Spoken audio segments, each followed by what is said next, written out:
Hey guys, and welcome to another Artifact CCG.com video.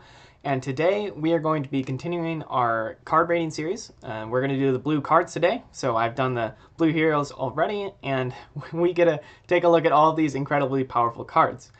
So one of the interesting things about blue is that their characters tend to be extremely weak, while their cards, including their hero cards and the base cards, the main deck cards, are all really powerful. Well, maybe not all of them, but their power level is generally higher. So this is quite the fun review here. We have lots of good stuff. And to start it off, we have And One For Me, which is a crazy card. So for 4 mana, it can be played, round 2. It can be played early on for a relatively decent effect, as it chooses a hero and puts a base copy of a random item equipped by that hero into your hand. And what it means by base copy is if it was like a Stonehall Cloak that had already gained a bunch of health, it's not going to copy those buffs. It's just going to give you a base Stonehall Cloak. So that's pretty good. Even with the early game items, for a Stonehall Cloak as an example, your opponent early game drops a Stonehall Cloak and you copy it and toss it on your blue hero. Now that blue hero is going to be way harder to kill all the rest of the game. But the true upside of this card is with some of the more expensive cards in like a blue-black deck where you payday one round, and then the next round you drop a Vesture, and then you copy that Vesture and toss it on another hero.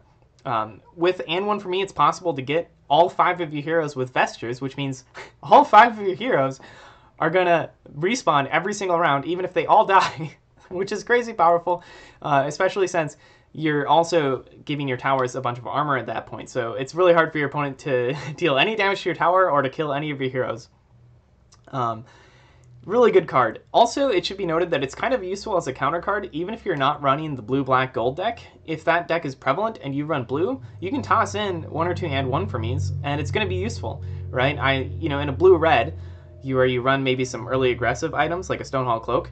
Copying one of those isn't going to be that bad. But if you run into that matchup against a gold deck, now all of a sudden you have a hard counter where they buy that early Horn of the Alpha or an early Vesture, and you get to copy it as well.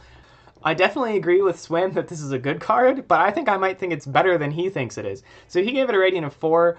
I'd be tempted to give it a rating of 5, just because I kind of value cards with high upsides. When you're playing against excellent players, sure, making consistent plays all the time is going to be good, but you need a way to get an edge over your opponent, and I feel like And One For Me just has this crazy high upside while also still being consistent with other cards.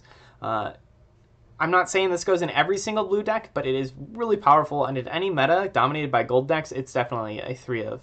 And next up, we have another crazy card, and that is Annihilation, which reads, condemn all units. So it's going to kill your own guys, but it kills literally everything on your opponent's board, which is just insane. It's the 1 card counters all. As long as you have initiative and you can get your blue hero into that lane, everything's dying. All the creeps, all the heroes, even if they have damage immunity, condemn goes right through it. And it's just like complete reset. This card is crazy. Definitely a 5-star card because, as I said, it kills everything. I think the only thing it might not kill is a Death Shield. So it'll be interesting to see if we ever get some more of that mechanic into the game. Maybe that will reduce the effectiveness of Annihilation. But I don't know. For now, it is definitely 5 stars. The only thing worth noting is that it might not be worth running 3 of them just because it costs 6. It might be more of a 2 of card. However, you can probably justify 3 of, especially if you're running 3 blue heroes and you're going for late game. However, if you're running just 2 blue heroes and maybe backing up an aggressive red deck, I could see just running 2 as kind of, you can make sure they don't kill an ancient or something. You can toss them in to reset a board. But in that deck, in an aggressive deck, obviously you can't put too many high-costed cards in there. But other than that, definitely 5 stars. Not much else to say. And now we have a much more pathetic card. At 3, we have Better Late Than Never. Summon a melee creep into any lane. So the into the any lane part is kind of cool. You can toss that into another lane, maybe to block a hero who is hitting the tower.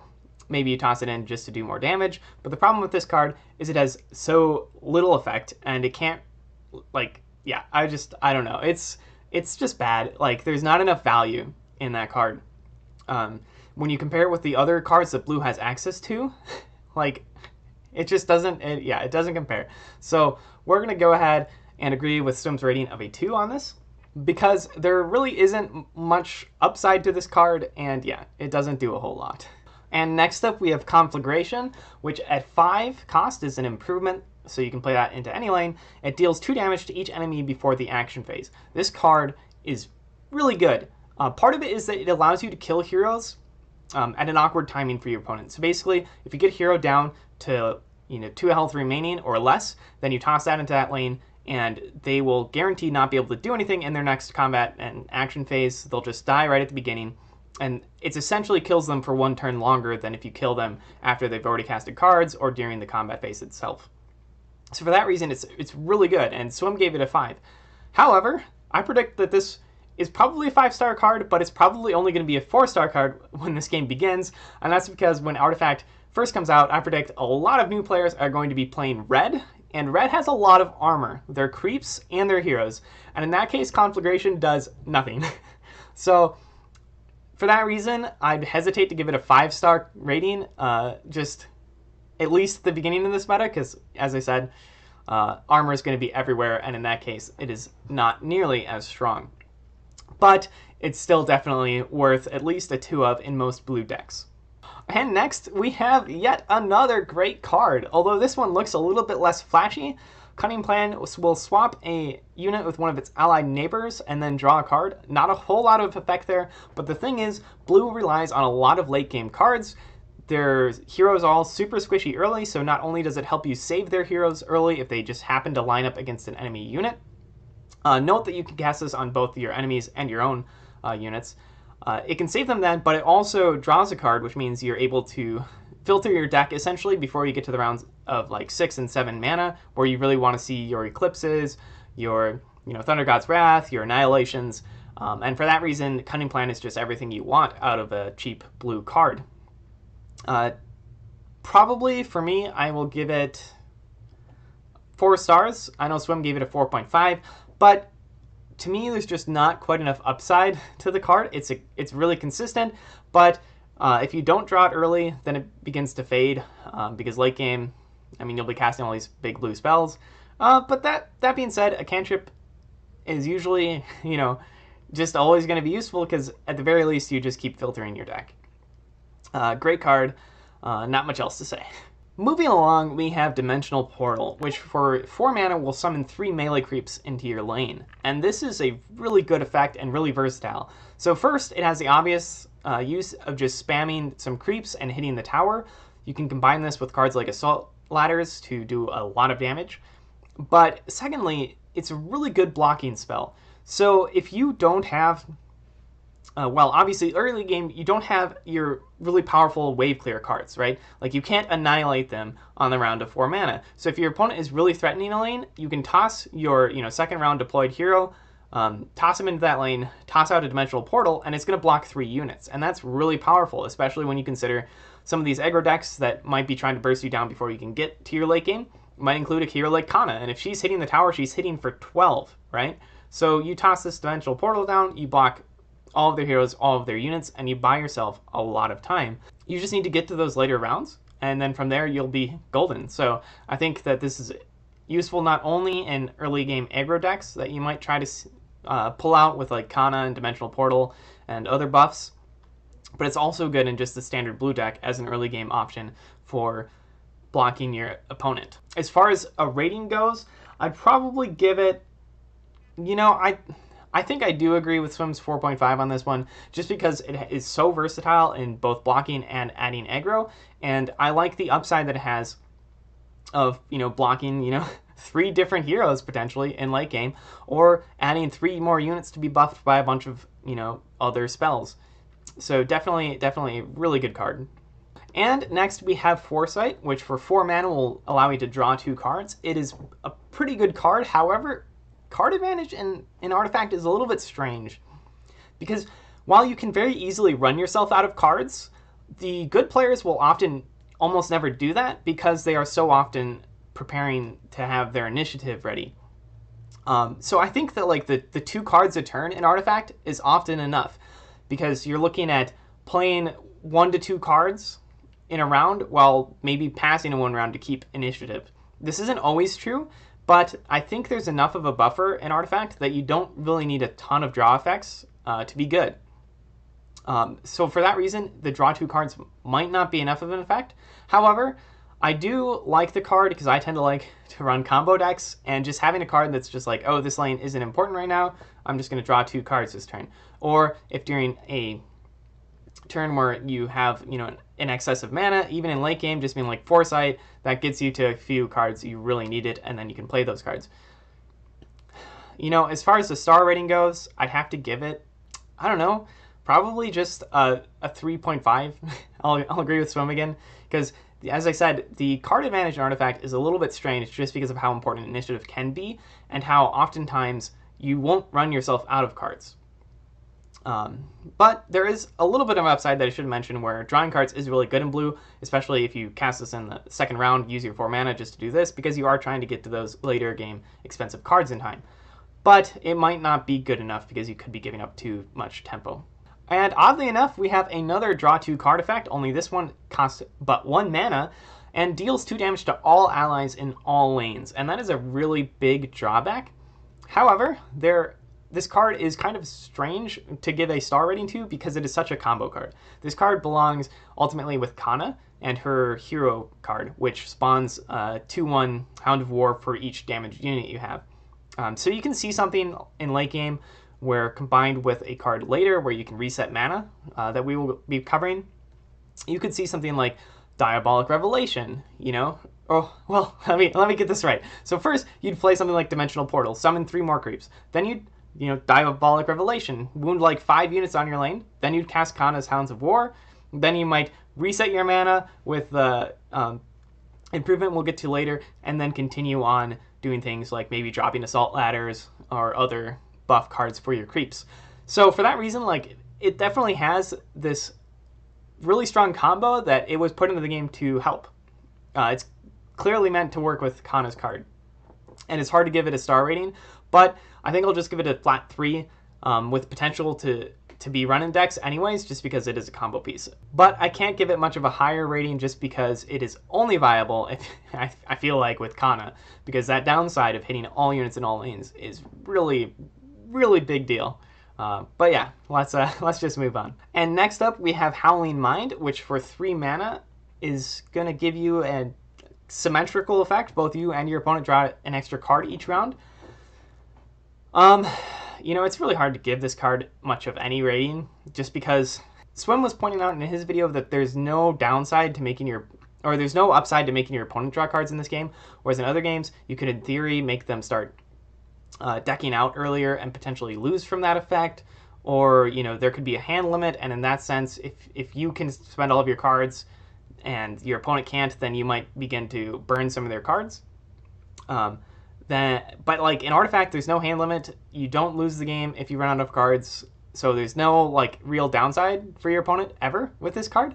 You know, I've tried this card, but I don't really think there's much of a deck for it right now, at least. Probably just gonna have to give it like 2 stars. I can't really give it anything more. And next up we have Relentless Zombie, which at 2 is going to be a 2/2 creep with a death shield, which basically the first time it would die, it's going to survive with 1 health. Kind of useful as a blocker. You could, in theory, block a hero twice by tossing that in front of somebody like Axe. Axe hits it, it survives, next round it blocks him again. However, it's probably not worth putting in your deck ever. It really has no offensive value, and while it can block, there are other better blocking options, such as Dimensional Portal, that have more uses elsewhere. So probably not worth putting in your decks. I'll just give it a, I don't know, 2 stars. And next up we have the Satyr Magician, which at 5 mana is a 2/5 creep that has an active that allows you to fully restore your tower's mana. And while this card may seem insane and worthy of the 4 stars that Swim gave it, and potentially worthy of even a 5-star rating, the problem is the next card we are covering just does what he wants to do so much better. While in theory having a body to go along with the effect is good, it's 1 more mana expensive than the card we're about to cover, and it can so much easier. It's so much easier to remove. Your opponent just, you know, you drop this down and meaning to then immediately use its active and play a more meaningful card, and your opponent's just like slay. Or maybe late game you really need this effect, but over time it's just died to creeps. So for that reason, I'm just, I won't disagree with Swim. I'll just give it a 4 because it does have a really, really powerful effect. But if we take a gander at this next card, Aghanim Sanctum, you can tell it's just totally eclipsed by what this card offers, because you can cast this card from one lane into another lane and get, even like round 2, you could get a double use of 4 mana in an important lane. So you toss a hero into a useless lane, toss Aghanim Sanctum over to a more useful lane to the right, and then that lane gets to drop 2 4-cost cards. That is just crazy good. It's 1 cheaper than Satyr Magician, and it's an improvement, so it's much harder to remove, and it's not going to just casually die over time to random creeps or AoE. So in that sense, I think I have to give this card probably a 5-star. Like, the potential of reusing mana is really good, and one of my favorite things to do with this card is pair it with something like Zeus. And you toss this card down, in the left lane at some point. You keep advantage in the left lane, and then round of 7 comes, and you're just like, toss a blue hero in there, and you're like, Thunder God's Wrath, reset, Thunder God's Wrath. If you can do that and do 8 piercing across the entire board, you are often just going to straight win the game. Very, very powerful in that sense. You can also combo this with a card like Time of Triumph.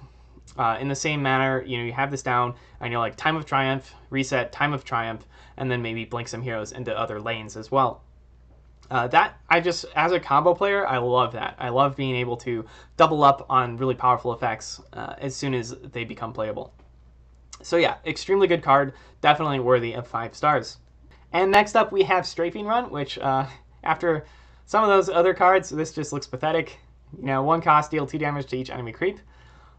With that being said, it is somewhat useful in draft, especially if you picked up somebody like a Zeus.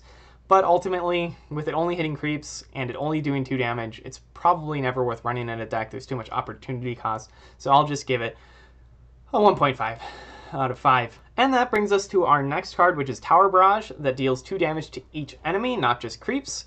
And while it costs 2 more mana, this is perfectly okay in Artifact because you start the game with 3 mana. I wouldn't say that this card is crazy good, because 2 is still really low, especially when you consider the health of every hero. However, it's decent if you're running Zeus. Zeus pumps that up to an additional, 3 damage instead of 2. However, you can make an argument that allows you to win creep combat, so your creeps duke it out, and the next round you kill the creeps with Tower Barrage, and now you're hitting the tower. So maybe if you're looking for some wave clear early on in the game, you're doing something really aggro with like Kana and Sorla Khan, and you're just going for that blue-black, let's hit the tower really quick, then maybe I can see Tower Barrage as a way to clear the path. However, I think it's just really like a 3-star card. Decent in draft, probably never going to fit into a constructed deck.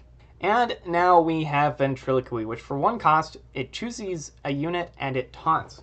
Now, Swim gave this the really low rating of 2. And I can see that because it is a relatively weak effect, but this card has felt really, really good for me in draft, even if I haven't found space for it in Limited yet. And the thing is, you can cast that on either your opponent or on yourself. So you can either cast it to save, or you can cast it to kill. You could be like, hey, 2 creeps, help me out, kill this hero. And that's really powerful. Or in late game, especially in draft, you come down to these scenarios where you're tossing lots of heroes and lots of creeps into this one contested lane that's really, really close, and Ventriloquy can ultimately just save you the game by being like, hey, that 1 creep, that's going to take, that's going to block 3 of your units this round. It's really, really good in that sense. So while I can understand Swim's rating of 2, I'd say it's a 2, with the caveat that if you see this in draft and you've already picked blue, then I think it's definitely worth picking up, because as I said, when it comes to those late game turns that are just so close, your tower's almost dead, Ventriloquy can be your savior. It is really good. And now we're going to be moving on to Artifact Fire to cover these last few cards that was in Swim's video, but are not on Artifact Buff yet. So we have Buying Time, which gives 2 random cards in an opponent's hand plus 2 lock. And for those of you who don't know, lock essentially means you can't play the card. So Artifact doesn't have a discard mechanic, and lock is what kind of replaces it. And lock is really powerful. In a game like Artifact, where you can easily play a lot of cards, it's really good, because oftentimes, well, maybe not quite oftentimes, but maybe half of your games, your opponent is at some point going to get into the position in late game where they have very few cards left, And if you toss a blue hero into the left lane and cast a card like Buying Time to lock their only remaining cards, it can be really powerful. However, it's only hitting 2 cards. It's almost useless early game. And it's really weak if your opponent spams some items in late game. So if they know that you're running lock, they can just be like, you know, buy all these items, keep them in my hand, and now if you lock, you're not going to hit my important cards. So for that reason, it's hard to give this much more than a 2. But that being said, don't give up on lock. Lock is a really powerful mechanic. I've messed around with a few decks that do some stupid things with lock. It's just a matter of trying to figure out how do you survive long enough to make lock matter. But yeah, probably just a 2-star card. And next we have Friendly Fire, which for 6 mana, you can choose 2 enemies and they will battle each other. This may seem really good because, you know, take 2 guys, make them kill each other. It's great. It doesn't have the downside of Annihilation of killing all of your own units. However, it's very situational, and oftentimes into green or blue, this won't be able to kill anyone because they just don't have a lot of attack on their heroes and they have a lot of health on their heroes. So for that reason, it's hard to give this much of any rating, really. But maybe in a red-black meta, I could see it, you know, making a 1-of in your deck. But unless that's the case, then it's probably just like a 2-star card, not going to do a whole lot. And last, we have Remote Detonation, which for 6 mana is going to deal 5 damage to all unblocked enemies. And that's decent, but it really can't compete with Annihilation or other cards like that. You know, Luna is going to bring Eclipse, Zeus is going to bring Thunder God's Wrath, and this just can't compare to those cards. So for that reason, probably just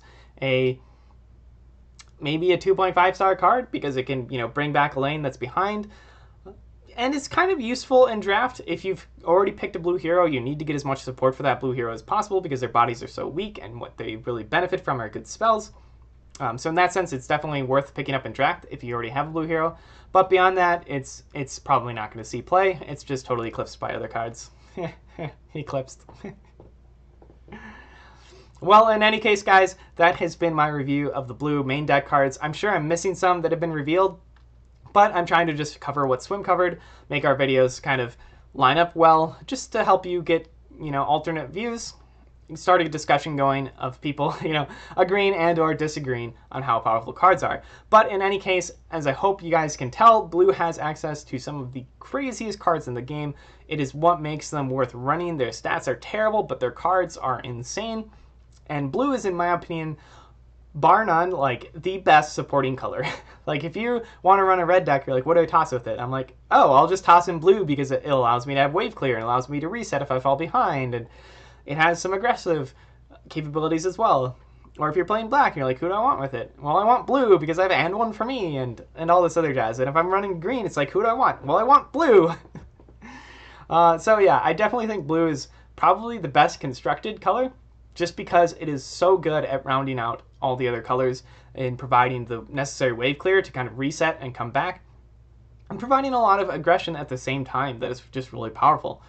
So yeah, hope you guys enjoyed this video. If you liked it, feel free to like and subscribe. If not, tell us why, and hopefully we will be coming to you soon with the green card reviews as well. And then we'll have to cover all the stuff we missed, and potentially items. There's a lot of stuff, guys. There's a lot of cards. But hope you like the series, and I will see you guys next time.